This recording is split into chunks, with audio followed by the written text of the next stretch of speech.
Magandang gabi sa ating lahat mga kapapsi. Ako po'y papauwi na. Nandito po ako sa Aranita Center. Paskong Pasko na naman dito sa Aranita Center mga kapapsi. Tingnan nyo sa likuran ko. Ang daming ilaw na naman. Talagang napakaraming tao talaga dito sa Aranita Center. Yan, no? Lahat ng kanto may mga ilaw na sila. Nagde-design na sila. Walang katapusang Pasko dito sa Aranita Center mga kapapsi. Ako po'y papauwi na. Dito lang ako dumaan sa kabilang side. Kasi doon ako sa kabilang side, nung karang araw, doon ako sa kabilang side dumaan. Ngayon, dito na naman sa kabila, malapit sa Aranita Coliseum, mga kapapsi. Yan, update ko lang sa inyo dito, mga kapapsi. Kaganapan dito sa Aranita Center. Napakaganda dito, mga kapapsi. Yan, no? Lakad lang tayo. Yan, no? Lahat ng kanto, nagpapailaw na naman sila. Yan. Yang nasa kabila niyan, yung malaking building na yan, yun ang gateway to. Yung bago nilang building. Yan, hindi ko na lang pinapakita, mga kapapsi, dahil medyo masilaw yung ilaw nila. Yan, Rostan. Rostan yan mga kapapsi. Rostan na building.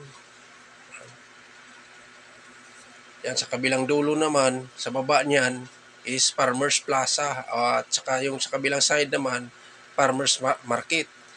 Yan po mga kapapsi. Update ko lang sa inyo yan. Yan. At saka huminto muna tayo dito mga kapapsi kasi bawal tumawid. Yan. Naka-stop kasi. Yan. Tatawid na tayo sa pedestrian lane kasi hindi basta-basta tayo tatawid dito. Maraming sasakyan. Mahirap na mga kapapsi. Baka abutin tayo ng malas. Yan po mga kapapsi. Dito tayo sa ilalim ng gateway. Yan, no? Gateway.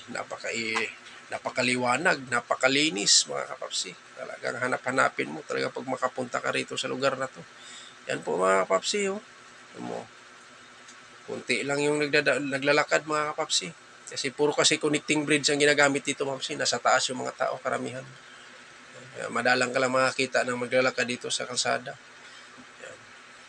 Papailaw na naman sila. Oh. Dami na naman silang ilaw. Pasko na naman dito sa kanila.